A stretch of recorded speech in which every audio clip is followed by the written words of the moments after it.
बुरी सोहबत। आमिर हमेशा अपनी वालदा की नसीहत एक कान से सुनकर दूसरे कान से निकाल देता। सब घर वाले इसकी इस आदत से बहुत तंग थे।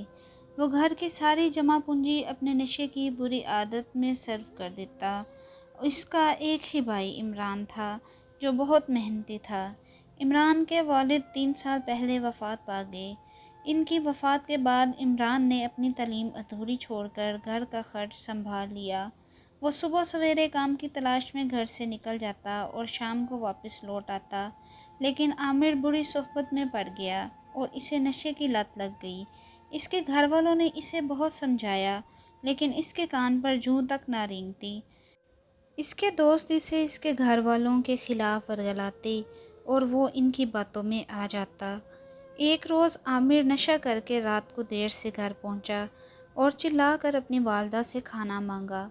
तो इस पर इसकी वालदा ने कहा, आमिर बेटा, घर में कुछ खाने को नहीं है।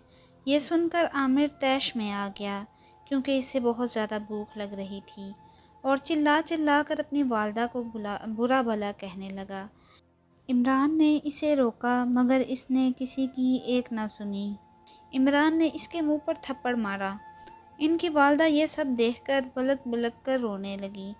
अगली सुबह माँ ने आमिर से कहा, पहले काम कर, रकम ला, फिर घर में खाना पकेगा। यह सुनकर आमिर आग बगोला हो गया। वो अपनी माँ को धक्का देकर वहाँ से बाहर निकल गया। जब वो अपने दोस्तों के पास पहुँचा तो इसके पास पैसे ना होने की वजह से इसके दोस्त इससे झगड़ा करने लगे और इसे इतना मारा कि वो ज़ख्मी होकर ज़मीन पर गिर पड़ा। वो गली में बेहोश पड़ा था। तब चचा करमदाद का वहाँ से गुज़र हुआ। उन्होंने आमिर को इस हालत में पाया और वो इसे अस्पताल ले गए। और वहाँ से जब इसके घर में इसकी माँ को बताया तो वो बहुत परेशान हुई।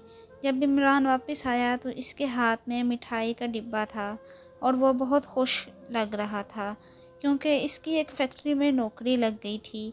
इसकी वालदा बहुत खुश हुई। लेकिन जब इमरान को आमिर की इस बात का इल्म हुआ तो वो बहुत परेशान हुआ।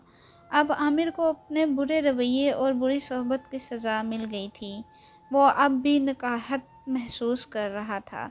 इसने अपनी वालदा से अपने बुरे रवैये और बुरी सोहबत की माफ़ी मांगी तो इसकी वालदा ने इसे माफ़ कर दिया। कुछ दिन बाद आमिर ने एक सरकारी स्कूल में दाखिला ले लिया। अब आमिर दिल लगाकर पढ़ाई करने लगा। वक्त के साथ साथ इसके घरेलू हालात अच्छे हो गए।